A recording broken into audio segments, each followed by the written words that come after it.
Hi, everybody. My name is Joseph Cancel, aka Coffee. I'm doing my presentation on Outlaw Johnny Black.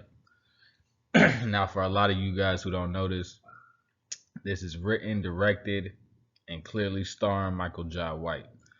Now, this, for me, big fan favorite myself. I love this movie, and the whole way that Michael wrote this and directed it, not only starred in it, obviously, but like the way he just took the story and made a whole new fresh modern version of a western film was just amazing. I do want us to take a nice moment to appreciate this work of art right here, one of the cover arts.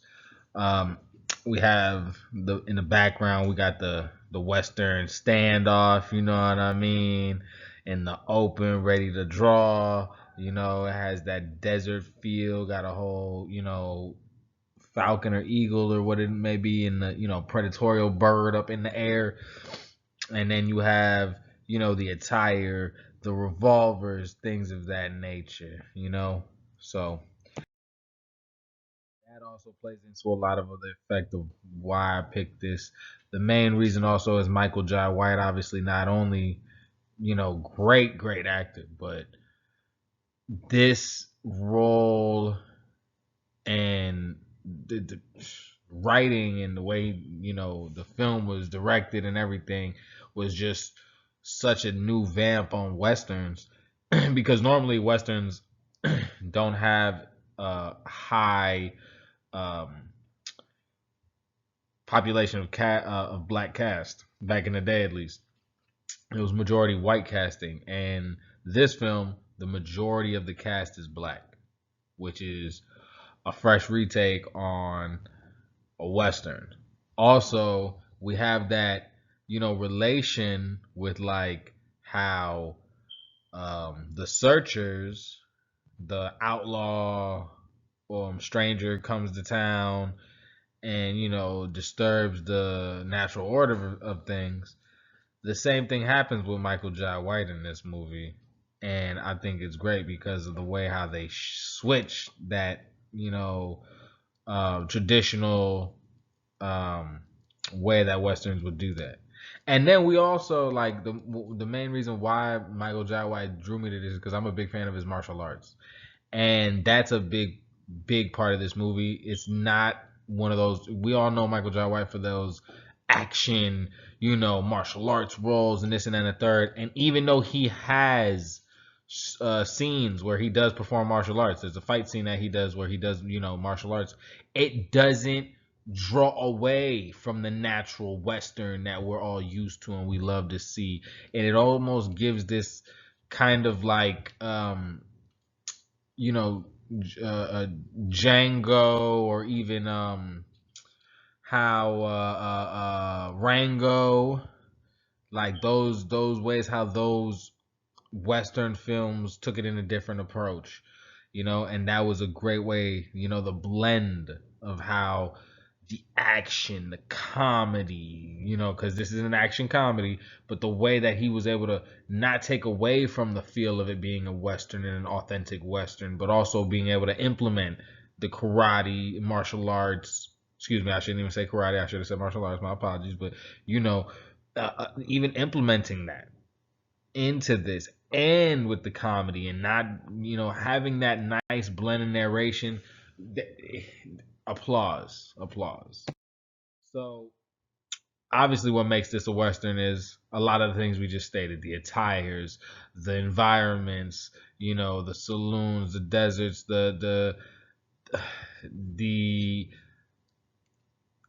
the villainous individual who tries to own and overtake everything, and within that controlling the town and its people. We have that. We have the cowboy hats, the horses. We have the mistaken identity, shootouts. We have the standoffs. We have the classic cowboy shots and the close up eye stares. All those things make this a western. There's another reason why this is a western. Look at these boys. Ain't nobody could not say that this wasn't a western. Like if you see this man, the man in the middle, he looks like he could be the barber or the bartender. You don't know, but he looks like he, he looks like he used to have a history back in the day. Obviously, you know what I'm saying. Like anybody who sees this would believe this is a western.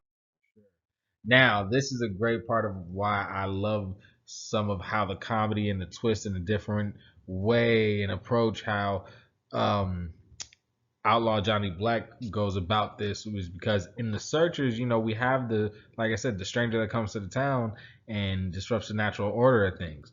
But in Outlaw Johnny Black, he does that, but on accident. So what happens is that Johnny Black ends up meeting a preacher man while he's out on the road and traveling, and they end up getting into a situation where they get ambushed and they're getting shot at by a bunch of Native Americans, and and then Johnny sees the preacher man get shot in the chest, around the heart area.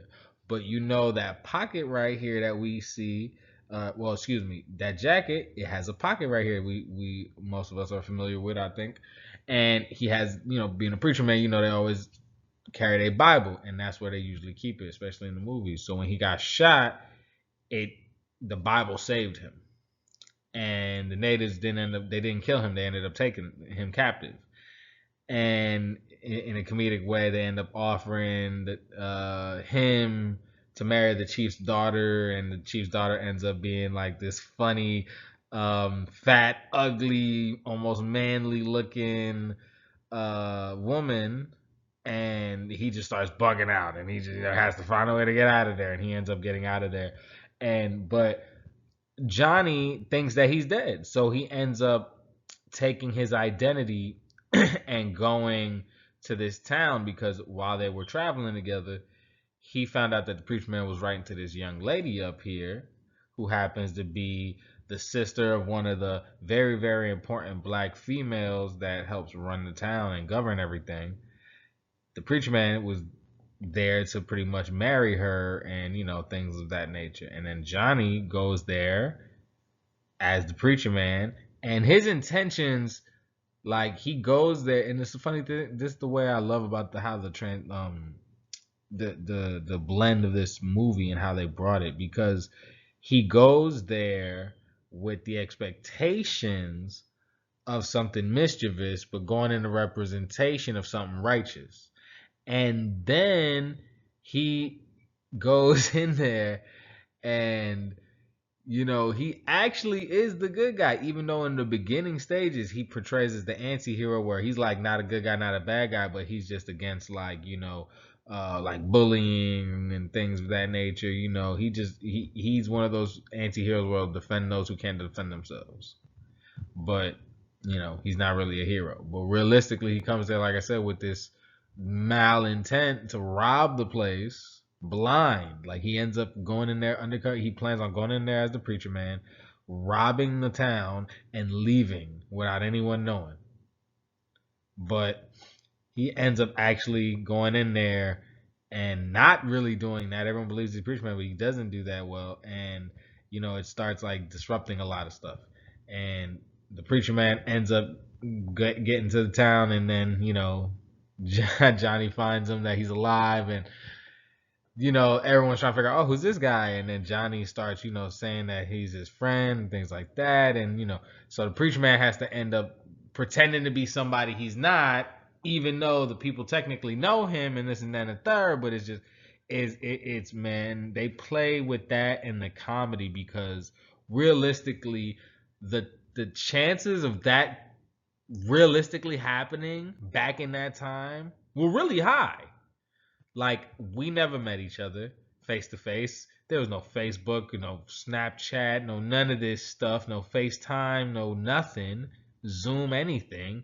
All we doing is writing letters. You know how long that took, especially back in that time with the postal service, man. So it's just like the identity theft and things of this nature. It's just the comedic aspect of how the realism and comedy met here. It was genius. So this also reminds me, like I said, of Django, and how Django was a very heavy black cast. as well. And well, the aspects of excuse me. I don't even. I take that back. I don't rec- quite recall the heaviness of the cast or not in Django, but I do know it was heavily focused around the black cast. I can say that, and that does happen in Outlaw Johnny Black, but the the the center point of the main character being the black hero fighting the injustice. That's the same thing that happens in Django in a different way. Obviously, Django's more, you know, in a different approach, in a different manner of injustice. But they're both men that are fighting different injustice and share that similar outlaw cowboy anti-hero but hero, you know what I mean?